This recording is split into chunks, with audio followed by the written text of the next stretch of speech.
안녕하세요. 당첨왕입니다. 실제 당첨 내역이며 함께하신 분들 모두 축하드립니다. 조합은 매일 무료로 드리고 있으니 편하게 문의주세요. 구독, 좋아요, 알림 설정 한 번씩 부탁드리며 금일 분석 시작하겠습니다. 금일 해외 축구 제노아 대 유벤투스 경기 분석 시작하겠습니다. 홈팀 제노아는 승격 동기팀인 베네치아에 패하며 최근 3경기에서 승점 1점에 그치고 있다. 몬차 원정을 승리하며 기세를 올렸었는데 최근 흐름이 좋지 않다. 레테기의 공백을 메울 것으로 보였던 카르발류가 골을 터뜨리지 못하는 데다 사벨리의 측면 지원이 부족하다. 그래도 홈 일정이기에 마리노브스키와 소스비 등 중원 자원들이 최대한 라인을 올리며 공격적으로 경기를 운영할 것이다. 원정팀 유벤투스는 다음 주 중에 라이프치히 상대로 원정 일정이 있다. 그래도 웨아와 울리언, 파지올로와 다닐로 등 다양한 로테이션 자원이 있기에 일정에 대한 부담은 크지 않다. 블라호비치도 여전히 전방에서 위협적인 움직임을 가져가는 데다 루이스와 로카텔리 등 세리에 최고 수준의 중원이 있다. 유벤투스의 승리를 본다. 제노아는 기대를 모든데 윈터가 수비 라인을 효과적으로 리드하지 못하고 있다. 곤잘레스와 일디즈가 측면을 돌파로 넘어서며 블라호비치에게 좋은 크로스를 올려줄 것이고 로카텔리의 중원 장악이 있을 유벤투스 상대로 고전할 것이다. 금일 해외 축구 울버햄턴 대 리버풀 경기 분석 시작하겠습니다. 홈팀 울버햄튼은 이번 시즌 프리미어리그 최악의 팀이다. 네투가 팀을 떠났지만 라르센을 영입해 전력 공백을 메웠고 황희찬과 쿠냐 등 지난 시즌 잘해준 공격진이 있기에 중위권 순위를 기대했는데 개막 이후 승점 1점에 그치고 있다. 도슨과 모스케라, 세메두 등이 나선 수비는 최근 4경기에서 12골을 실점하는 등 안정감이 떨어진다.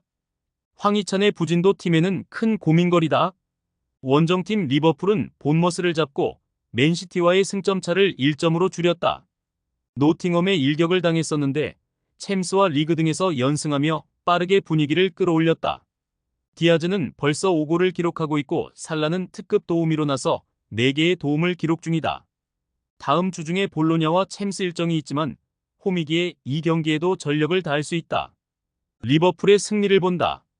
홈팀은 첫 승을 위해 강팀 리버풀 상대로도 라인을 내리기 어렵다.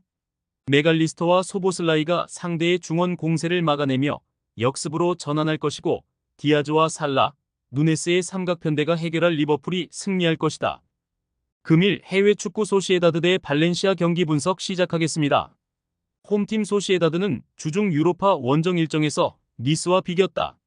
리그에서 워낙 어려운 출발을 했기에 그 경기도 어렵다는 예상이 있었지만 바레네치아의 선제골이 나왔고 승점을 따냈다. 그리고 스페인으로 돌아와 반격을 노린다. 최근 리그 4경기에서 한 골도 나오지 않았었지만 니스전 골로 막힌 흐름이 풀렸고 웨야사발과 베커가 공격을 주도할 것이다. 원정팀 발렌시아는 2경기 연속 상대를 무득점으로 막아내며 승점 4점을 따냈다. 리그 개막 이후 극도의 부진으로 최하위로 추락했었는데 반격의 신호탄을 쏘아 올렸다. 모스케라와 타레가, 코레이아 등이 나선 수비가 상대의 공세를 잘 저지했고 알메이다는 두로의 공백을 메우고 있다. 소시에다드의 승리를 본다. 발렌시아는 알메이다와 리오자 등이 공격 상황에서 번뜩이는 움직임을 보여주고 있다. 그러나 주전 투토빈 하파 미르와 두로가 모두 부상을 안고 있다.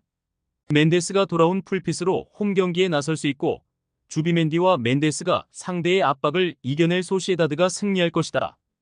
금일 해외 축구 바이에르 대 레버쿠젠 경기 분석 시작하겠습니다.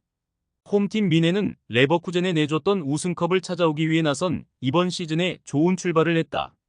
리그 4경기에서 16골을 폭발하며 전승했고 개막전을 제외하면 모두 2골차 이상 대승을 거뒀다. 챔스에서도 엄청난 화력을 보여줬는데 사네와 뮬러가 벤치에서 나올 정도로 강력한 뎁스의 힘이 나오고 있다. 케인은 벌써 공격 포인트 9개를 기록 중이고 올리세와 무시알라 등 이선 전력도 대단하다. 원정팀 레버쿠젠은 볼프스를 잡고 2위로 올라섰다. 라이프치히에 패하며 지난 시즌부터 이어진 무패 기록이 끝나긴 했지만 그래도 여전히 유럽 최강팀 중 하나다. 단 탑소바와 그리말도, 프림퐁 등 측면 수비수들이 워낙 공격적으로 오버래핑에 나서기에 상대 역습 상황에서 수비 숫자가 적은 상황이 자주 나온다. 미넨의 승리를 본다. 라이벌 상대로 홈의 이점을 충분히 누릴 수 있고 김민재의 안정감 속에 수비도 지난 시즌에 비해 나아졌다. 데이비스와 킴미히가 상대의 측면 돌파를 막아낼 수 있고 무시알라와 케인이 기복이는 원정팀 수비를 몰아칠 미넨이 승리할 것이다. 금일 해외 축구 네이메헌 대 페예노르트 경기 분석 시작하겠습니다. 홈팀 네이메헌은 최근 두 경기를 모두 패하며 중하위권 추락을 앞두고 있다. 오가와가 골을 터뜨린 헤라클레스전에서 경기를 지배하고도 승점을 따내지 못한 것이 컸는데 한센과 바스르 등 선발 공격수로 나선 이선의 마무리가 아쉬웠다. 이 경기는 강팀을 상대하기에 연패를 끊어내며 승점을 추가하는 데 집중할 것이다. 원정팀 페예노르트는 브레다를 잡고 무승에서 벗어났다. 스파르타와 흐로닝언 등을 상대로 무승부에 그치며 리그 선두인 호벤의 승점차가 많이 벌어졌는데 반격을 준비 중이다. 황인범은 합류 이후 첫 경기만에 선발로 출전해 중원에서 풀타임을 소화했고 파이샹과 오스만의 측면 침투도 위협적이었다.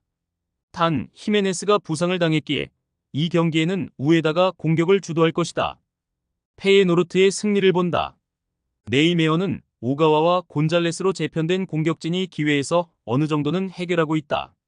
그러나 한츠코와 베일런이 버티는 페예 상대로는 원하는 공격 전개를 하기 어렵다. 중원의 우위 속에 점차 분위기를 주도할 것이고 우에다가 해결할 페예노르트가 승리할 것이다. 많은 분들께서 픽은 어디에서 주냐고 물어보시는데요. 계속 말씀드리지만 영상 아래 고정 댓글 링크로 편하게 말 걸어주시면 됩니다. 토토는 늘 말씀드리지만 조합이 제일 중요합니다. 무료로 공유해드리니 같이 대박납시다. 절대 손해보시면서 토토하지 마세요.